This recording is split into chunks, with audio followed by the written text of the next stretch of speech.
Oi, pessoal, tudo bem com vocês? Então, a gente vai ter o nosso aulão, tá certo?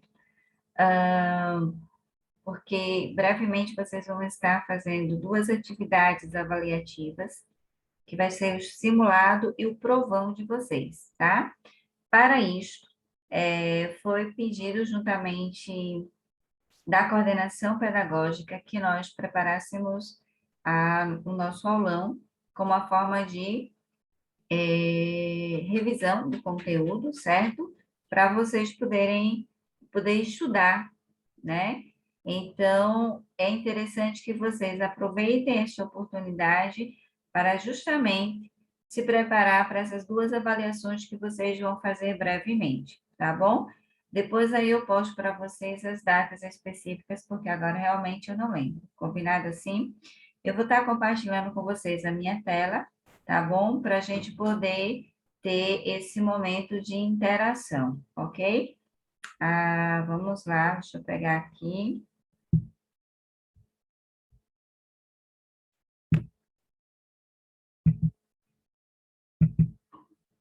Isso.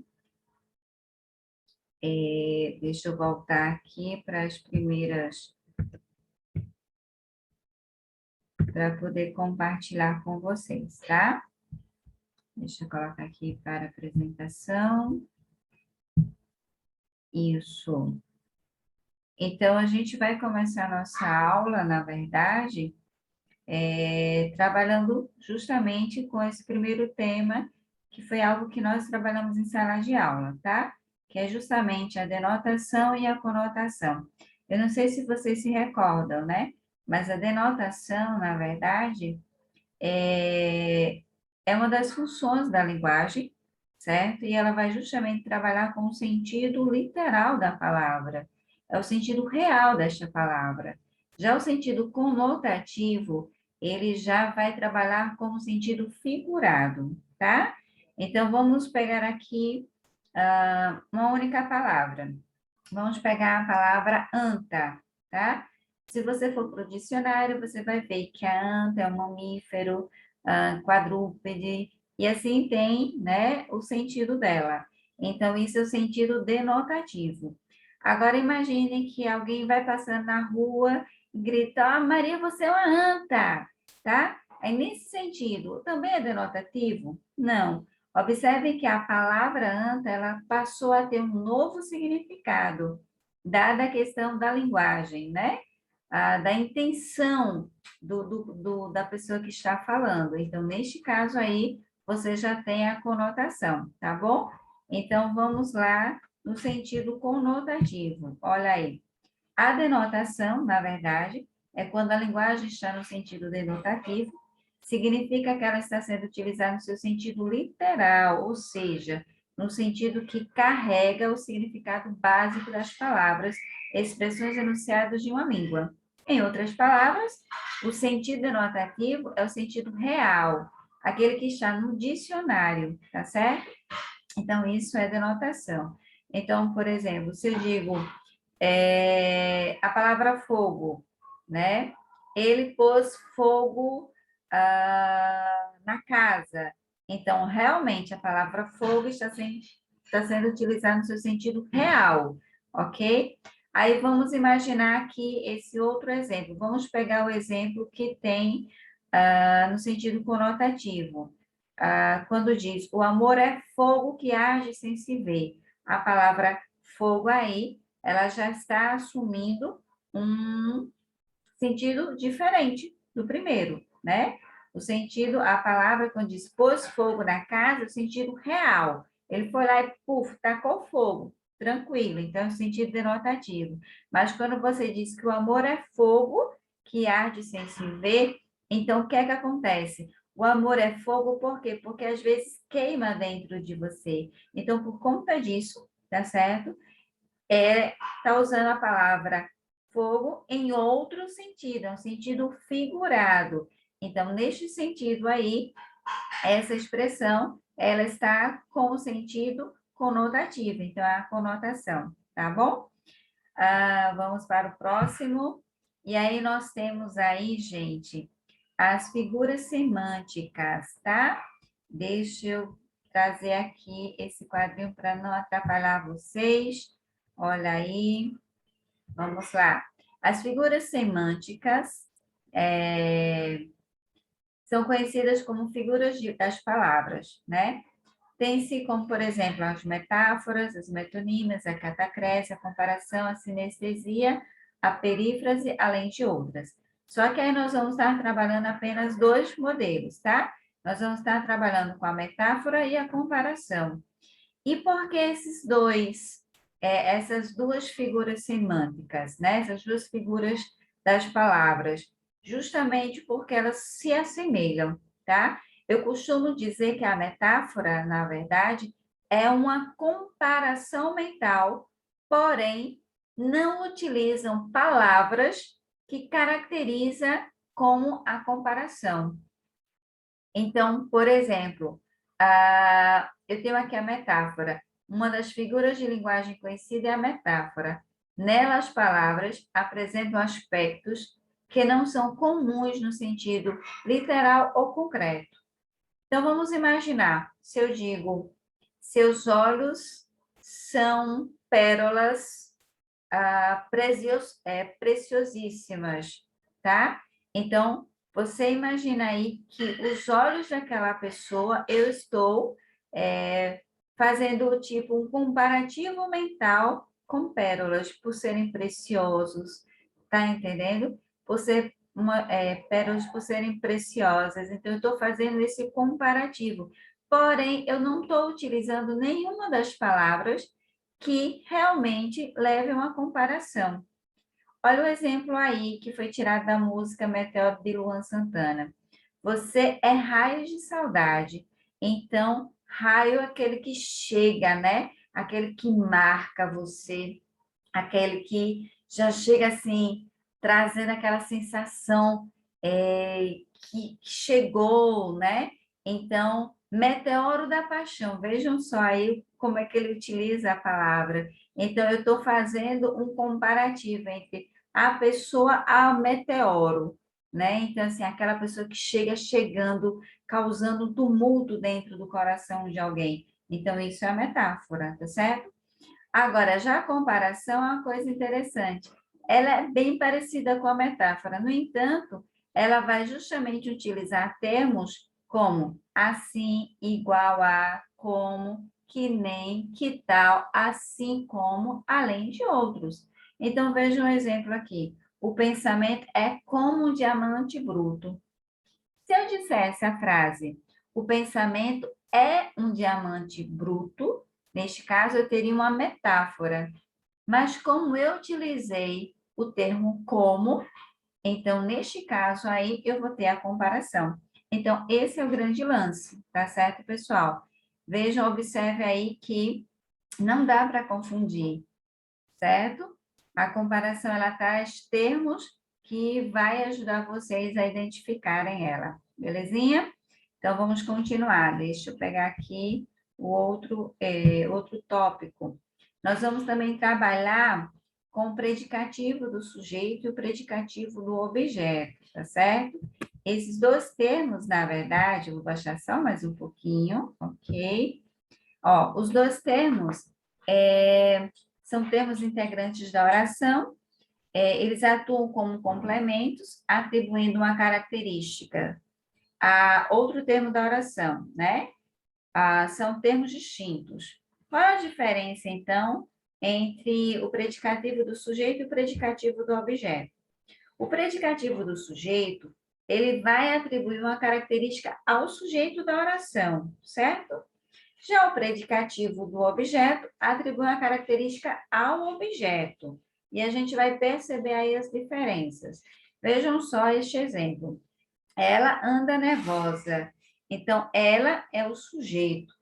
Anda é o verbo, tá certo? Que vai justamente ligar o nervosa. Então, a palavra nervosa está trazendo uma característica a quem? A ela. Quem está nervosa? Ela. Então, neste caso aí, você vai ter o predicativo do sujeito, ou seja, a palavra que está dando característica ao sujeito, ok? Até aí, dúvidas? Acredito que não, né? Então, a gente vai seguir, pessoal. Ó, aí, já o predicativo do objeto, ele vai trazer uma característica para o objeto. E o que é o objeto? O objeto é o complemento de um verbo, certo? Olha os exemplos aí. O professor deixou o João desconsolado. Ó, não quero ver ninguém desconsolado com as notas, tá certo? Por isso que tem que estudar, ok? Eu não quero ver nenhum João aqui desconsolado, tá? Então, vamos lá. Se eu tivesse que separar, por exemplo, o sujeito do predicado, eu teria o sujeito, o professor. O que seria o predicado? Deixou João desconsolado. Neste caso aí, deixou João desconsolado é o predicado. Observa o verbo, tá certo? Ó, o professor deixou quem? João. Então, João é complemento do verbo. E como é que está João? Desconsolado. Então, desconsolado é uma característica para João. Então, se é uma característica para João, e João é um complemento do verbo, então João, neste caso, é o objeto. Então, a palavra desconsolado é justamente o predicativo do objeto.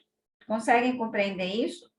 Se a frase fosse o seguinte: o professor está desconsolado. A palavra desconsolado aí, neste caso, seria o quê? Predicativo do sujeito. Por quê? Porque desconsolado estaria dando característica ao professor, que é o sujeito. Mas, como apresenta aí, a desconsolado não está dando característica ao sujeito, e sim a João. E João aí é o objeto desta oração. Então, por isso que é predicativo do objeto. Belezinha? Então, vamos lá. Ó, e o próximo ponto que nós vamos trabalhar é o predicado verbo nominal, certo? Que é o predicado que ele vem trazendo dois núcleos, tá? Primeiro núcleo é um verbo de ação, este verbo de ação, e também você vai ter justamente ou um predicativo do sujeito ou um predicativo do objeto. Então, resumindo, o predicado verbo nominal é um tipo de predicado que apresenta dois núcleos, que é um verbo de ação, um verbo de significação, né? E o outro nome, que é um substantivo ou um adjetivo, tá certo? Então, a gente vai trabalhar aqui com o exemplo, tá, pessoal? Vamos lá. Exemplos aí, ó. Dolores chegou cansada. Quem é o sujeito? Dolores, né? Qual é o predicado? Chegou cansada. Observem que aí você vai ter o seguinte, ó, um verbo de ação, que é chegou, e também você vai ter outra palavra, lembra do predicativo do sujeito? Então, olha aí, cansada. Então, aí você vai ter dois núcleos no predicado, que é um verbo de ação, ok? E também você vai ter um predicativo. Então, quando isso acontece, você tem um predicado verbo nominal. Se eu dissesse simplesmente Dolores chegou, neste caso, não seria um predicado verbo nominal, porque eu só teria aí Dolores, que seria o sujeito, e o predicado chegou. Chegou é um verbo de ação. Então, neste caso, seria predicado verbal. Mas, como eu tenho uma característica aqui cansada, neste caso, ele é predicado verbo nominal. Tá bom, pessoal? E aí, para sempre vai ter todas as avaliações de vocês a interpretação textual, certo? E nesses aspectos a gente vai trabalhar com o gênero romance, que foi o gênero que nós trabalhamos no livro didático de vocês, tá? Tem fragmentos lá, né, de textos que são de romances, tá certo? Eu trouxe apenas algumas informações para vocês, mas o que eu quero chamar a atenção é que a interpretação, para você fazer a interpretação belezinha, é apenas ler o texto e prestar atenção em todos os detalhes que esse texto vai ter, ok? Porque muitas vezes o que que acontece? A informação ela está ali no texto mesmo, tá certo? Se eu digo, por exemplo, João foi à feira e comprou duas galinhas. Aí se eu pergunto na interpretação, quem foi à feira? Tá? Aí você vai dizer, foi João. É simples, né? Porém, existem outras questões mais trabalhadas da interpretação textual que você precisa interpretar mediante os fatos que lhe são postos, tá certo? Então, é importante demais vocês lerem o texto e prestarem atenção nas ideias que esse texto traz, ok?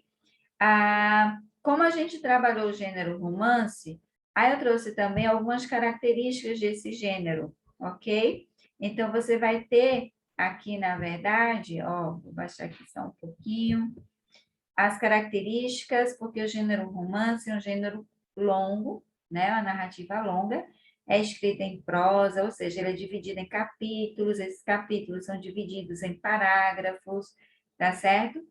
Existe a ambientação temporal, então, existe um tempo determinado que acontece, né? Ele pode ser linear, ele pode, por exemplo, começar e você vê essa decorrência desse tempo acontecendo, mas também ele pode dar, tipo, uma parada e voltar ao passado, tá certo? Então, essa ambientação temporal, ela existe no romance, a ambientação espacial também, que é justamente onde está acontecendo os fatos, é onde está sendo feito as ações, tá certo? Então, existe tanto a ambientação temporal quanto a espacial, ok? O enredo, na verdade, ele vai justamente trabalhar a história contada, né? Então, existe a presença de personagens e muitos são os personagens, porém, existem aqueles personagens que são os protagonistas, que são justamente os mais importantes, né? E é um gênero em constante mutação, por quê? Porque ele não é uma forma acabada. Você pode dar continuidade a esse gênero, tá certo? E eu acredito que, deixa eu ver aqui, bom, é isso mesmo, pessoal. Deixa eu só voltar aqui para a gente poder ver aqui, pronto. Então, basicamente, é isso, tá certo? A nossa aula. E desejo a vocês bons estudos. E eu espero que vocês tenham excelentes notas nas atividades. E qualquer coisa, me chama aí no privado para a gente poder conversar, tá bom? Forte abraço, fiquem com Deus e até a próxima, viu? Cheiro grande no coração. Fiquem com Deus.